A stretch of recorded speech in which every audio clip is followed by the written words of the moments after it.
నిజంగానే ఇంత పైసలు ఖర్చు చేస్తే తెలంగాణ ఉద్యమం వస్తుండేనా?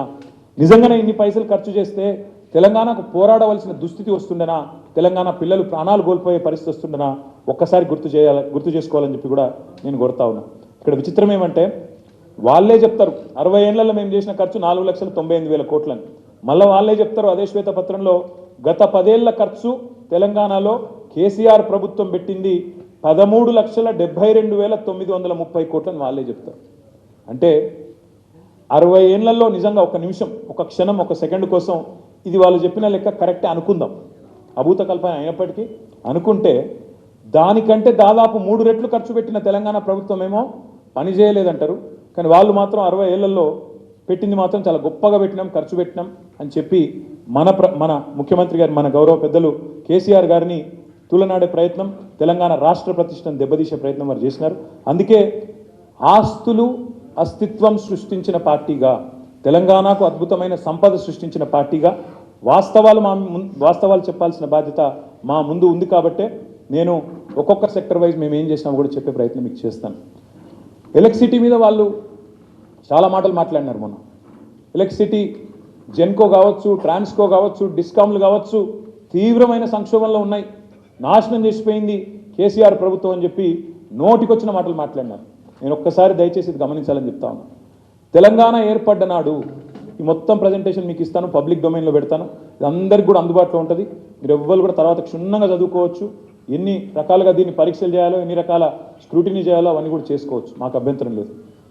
ఇక్కడ మేము చెప్పవలసిన మాట ఏమంటే విద్యుత్ రంగం తెలంగాణ ఏర్పడ్డ నాడు 2,700 మెగావాట్ల లోటు ఆనాడు తెలంగాణలో ఉన్నది.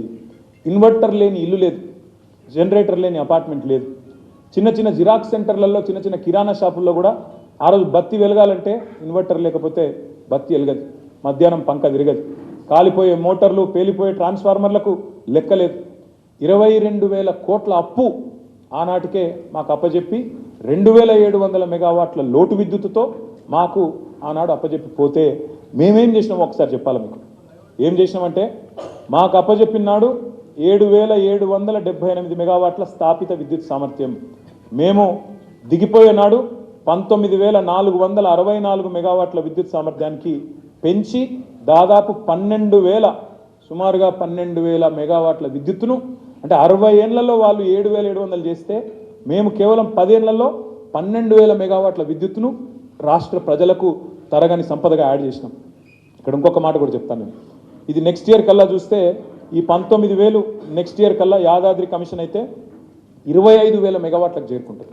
అంటే ఎక్కడ 7,700 మెగావాట్లు, ఎక్కడ 25,000 మెగావాట్లు, దయచేసి ప్రజలు ఆలోచించాలని చెప్పి నేను విజ్ఞప్తి చేస్తా ఉన్నాను. ఇంకొక మాట, తలసరి విద్యుత్ వినియోగం పర్ క్యాపిటల్ కన్జంప్షన్ 13-14లో 1,196 యూనిట్లు ఉంటే ఈరోజు 2,140 యూనిట్లకు పెరిగింది. ఇది 24 గంటల కరెంటు పవర్ రైతులకు ఇవ్వడంతో, నాణ్యమైన కరెంటు ఇండస్ట్రీకి ఇవ్వడంతో కన్జంప్షన్ పెరిగి రాష్ట్రం అంతటా కూడా పీక్ డిమాండ్ కూడా పెరిగింది.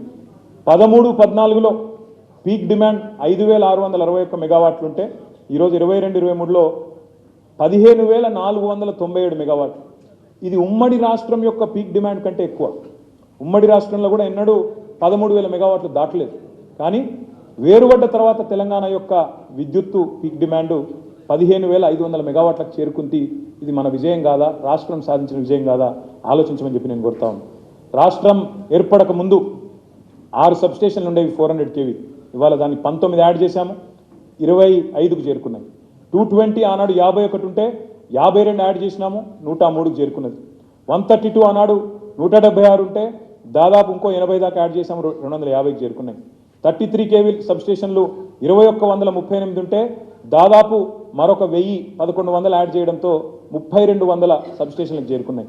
వ్యవసాయ మోటార్ కనెక్షన్లు 19 లక్షల ఆనాడు ఉంటే 28 లక్షలకు చేరుకున్నాయి. మన ముఖ్యమంత్రి గారు చాలా అమాయకంగా అడుగుతున్నాడు, మరి కాళేశ్వరం నీళ్ళు వస్తే, కాలువల ద్వారా నీళ్ళు వస్తే ఎందుకు మోటార్ కనెక్షన్లు పెరిగినాయని అడుగుతున్నాడు. భూగర్భ జలాలు పెరిగితే, రైతులు ఎక్కడికక్కడ బ్రహ్మాండంగా ఉచిత విద్యుత్ ఇస్తుంటే, 24 గంటల విద్యుత్ ఇస్తుంటే, నాకు అక్కడ బటన్ ఒత్తితే నీళ్ళు వస్తుంటే అది వాడుకుంటానా ఫ్రీగా, లేకపోతే ఎప్పుడో ఎక్కడి నుంచో వచ్చే కాలువల కోసం ఎదురు చూపులు చూస్తున్నా? అమాయకత్వమా, అజ్ఞానమా మరి ముఖ్యమంత్రి గారిది ఆలోచించుకోవాలని చెప్పి కూడా నేను కోరుతా ఉన్నా.